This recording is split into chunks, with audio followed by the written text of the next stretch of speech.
সালটা হচ্ছে 2021। BDIT touch নামের বাংলা একটি ইউটিউব টিউটোরিয়াল চ্যানেল রীতিমতো রিভলিউশন সৃষ্টি করেছিল। এই চ্যানেলটার নাম যদি আপনি শুনে থাকেন তাহলে সৈকত ভাই অর্থাৎ রামকৃষ্ণ কুমার ঘোষকে আপনি অবশ্যই চেনেন। 2021 সাল থেকেই তার চ্যানেলে কোনো একটি ভিডিও আপলোড করার সাথে সাথেই ইনস্ট্যান্টলি 30-40 হাজার ভিউজ এবং গড়ে প্রতিটা ভিডিওই প্রায় 1 লাখ ভিউজ গেইন করা শুরু করে। সত্যি কথা বলতে তখন বাংলায় যে কয়টি ইউটিউব টিউটোরিয়াল চ্যানেল ছিল, he is one of the most famous YouTubers. কিন্তু 2024 সালের শুরু থেকে আশ্চর্যজনকভাবে চ্যানেলটার ডাউনফল শুরু হয়। প্রায় 1 বছর ধরে চ্যানেলটার সাবস্ক্রাইবার কাউন্ট 3,41,000-এই আটকে রয়েছে, which is pretty weird and interesting.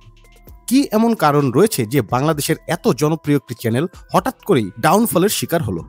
তার আগে বলে রাখি, বাংলাদেশের যে কয়টা চ্যানেল আমার সবচেয়ে পছন্দের তার মধ্যে এই চ্যানেলটাও রয়েছে এবং 2019 সাল থেকেই তার চ্যানেলটা আমি ফলো করে আসছি। তাই আজকের ভিডিওটার রিজন সৈকত ভাইকে কোনো অ্যাঙ্গেল থেকে ছোট করার উদ্দেশ্য নয়। রিসেন্টলি চ্যানেলটা আবারও ভালো মতো একটু রিসার্চ করার পর 3টা কারণ দেখতে পেলাম যার জন্য চ্যানেলটা এই পরিমাণ সাবস্ক্রাইবারে এসে আটকে রয়েছে।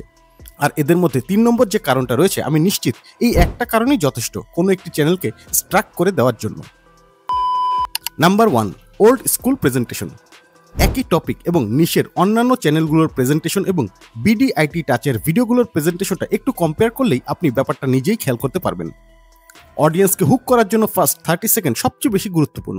অন্যান্য চ্যানেলগুলো এই 30 সেকেন্ড কিভাবে ব্যবহার করছে একবার দেখুন। ইউটিউবের খুবই গুরুত্বপূর্ণ নতুন একটি আপডেট চলে এসেছে। আমরা যারা ক্রিয়েটর আছে আমাদের সবার এই আপডেটটা সম্পর্কে অবশ্যই জানা উচিত। ইউটিউবে এখন কোনো ভিডিও আপলোড করতে গেলে আমরা অল্টারনেট কন্টেন্ট নামে নতুন একটি অপশন দেখতে পাচ্ছি। সেম টপিকের অর্থাৎ ইউটিউব টিউটোরিয়াল নিয়ে এসটি ইউনিক টেকের একটি ভিডিওর প্রথম কয়েক সেকেন্ড হলো এটি। অর্থাৎ পুরো ভিডিওর একটা প্রিমাইস এবং অডিয়েন্সকে কিউরিয়াস করার জন্য বেশ কয়েকটি কথা তিনি বলেছেন। আর সাথে সাথে অডিয়েন্সকে এনগেজ করার জন্য কিলার এডিটিংটা অবশ্যই রয়েছে।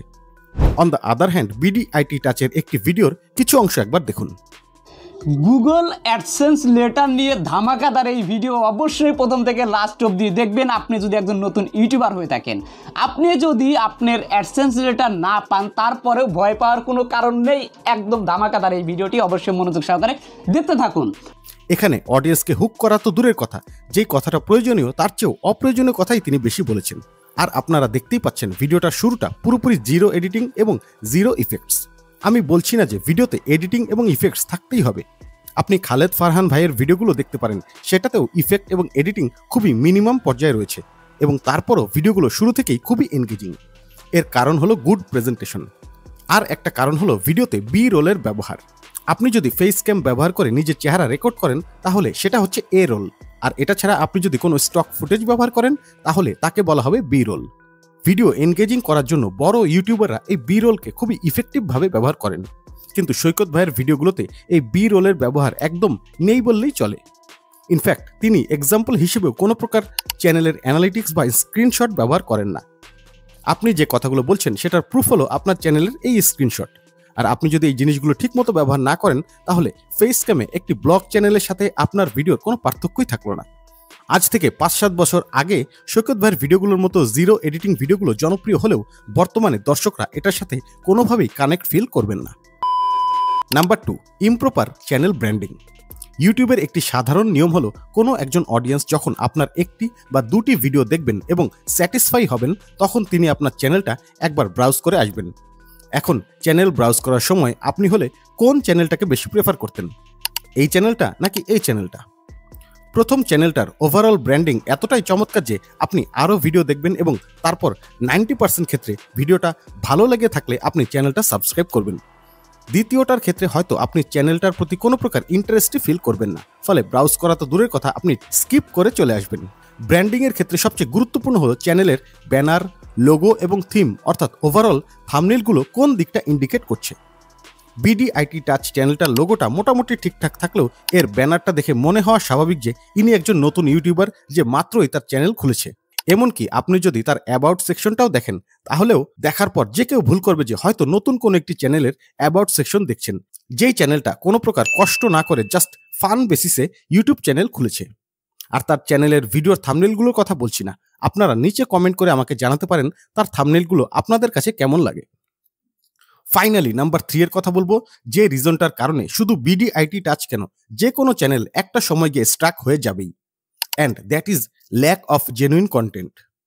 ভাই আপনার চ্যানেলে যদি কন্টেন্ট কোয়ালিটি জেনুইন না হয়, অর্থাৎ ফ্রেশ এবং ইম্পর্টেন্ট যেটা দর্শকদের প্রয়োজন সেটা যদি প্রোভাইড করতে না পারেন, তাহলে একসময় গিয়ে চ্যানেলটা স্টাক করবেই। সৈকত ভাইয়ের চ্যানেলের থাম্বনেইল এবং ভিডিওটা দেখে যে কোনো অডিয়েন্স এখন কনফিউজড হয়ে যাবেন যে তিনি অ্যাকচুয়ালি ভিডিওতে কি বলতে চাচ্ছেন। এই ভিডিওটার থাম্বনেইলটা একবার দেখুন।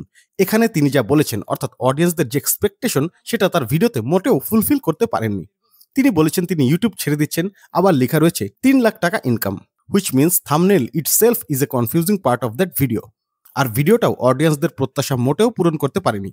54,000 ভিউজ আসার পরেও এই কথাটা বললাম, কারণ হচ্ছে তার ইমিডিয়েট পরের 2-3টা ভিডিও দেখুন ভিউজের কি অবস্থা।